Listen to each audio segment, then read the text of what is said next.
प्यारे देशवासियों, नमस्कार। प्रधानमंत्री महोदय उत्तराखंड में ऋषिकेश में एम्स में भाषण दे रहे थे, एम्स में, और वहाँ पर उन्होंने बड़ी लंबी लंबी बातें फेंकी हैं, बड़ी लंबी लंबी। उज्ज्वला योजना का भी वहाँ पर जिक्र किया है उन्होंने। हमने इतने मकान दिए हैं, इतने उज्ज्वला में फ्री कनेक्शन दिए हैं। प्रधानमंत्री महोदय, पूरा देश जान चुका है आपने उज्ज्वला में जो कनेक्शन दिए हैं और उनकी जो हालत है आज किसी से छिपी नहीं है, किसी से छिपी नहीं है। उज्ज्वला में आपने जो कनेक्शन दिए हैं वो सिलेंडर नहीं भरवा पा रहे हैं, सिलेंडर भराने के लिए उनके पास पैसे नहीं हैं। आपने बड़े लंबे लंबे भाषण किए थे उस वक़्त। हमारी बहन बेटियां, वो धुआं लगता है उनकी आंखों में, लकड़ी के चूल्हे से रोटियां बनाती हैं, तो इसलिए हमने उनको फ्री में कनेक्शन दिया है। लेकिन उनको दोबारा सिलेंडर भराने का उनके पास पैसा नहीं है, और बहुतों ने तो वो सिलेंडर सरेंडर भी कर दिया है, सरेंडर कर दिया है। कैसे, क्या करेंगे उसको रख करके जब उनको बढ़ाने की हिम्मत नहीं है, और वो वापस उसी गैस चूल्हे पर आ गए हैं, अपने लकड़ी चूल्हे पर आ गए हैं वापस। क्या बोलेंगे प्रधानमंत्री महोदय? आप केवल तारीफ़ करते रहते हो, केवल वोट बैंक की राजनीति आपकी, क्योंकि आप चुनाव जीवी हैं। आप कभी सच्चाई को भी स्वीकार कर लिया करो। ऐसा क्या हो गया जुल्म? इतना बड़ा जुल्म तो नहीं होना चाहिए कि देश के प्रधानमंत्री को दिन में 24 घंटे में एक भी बात सच कहने की फुर्सत नहीं मिलती है। आप हर बात झूठ बोलते हैं, ये बहुत ही दुखद है, बहुत ही दुखद है। और एक और बड़ी बड़ी झूठ बोली है वहाँ पर कि हमने जो वायदे किए हैं वो सारे काम किए हैं। सैनिकों के बारे में बोला इन्होंने कि सैनिकों की एक रैंक एक पेंशन कितने सालों से पेंडिंग पड़ी थी और हमारी सरकार ने दी है।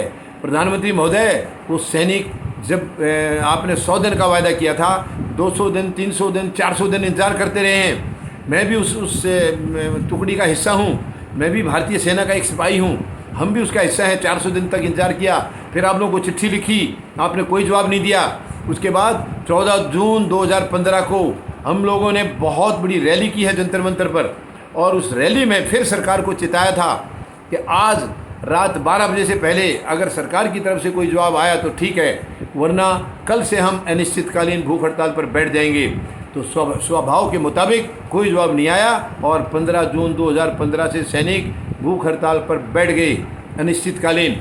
उसके बाद किसी कारण से कुछ सालों के बाद ग्रीन ट्राइब्यूनल के आदेश के मुताबिक वहाँ से उनको हटा दिया गया जंतर मंतर से। लेकिन आज भी वो कुछ समय के लिए जंतर मंतर पर आते हैं, अपनी आधा घंटा 1 घंटा वो बैठते हैं वहाँ, अपने नारे वगैरह लगाते हैं सरकार के ख़िलाफ़ और चले जाते हैं। यानी कि आज भी वो आंदोलन जारी है, और आप अपनी पीठ थपथपाने में कभी पीछे नहीं रहते हैं। आपने 1 रैंक 1 पेंशन लागू तो किया, लेकिन उसको आपने सही स्पिरिट में नहीं किया है। असली वाली ORP नहीं दी आपने, नकली दी है, टांग काट के दी है।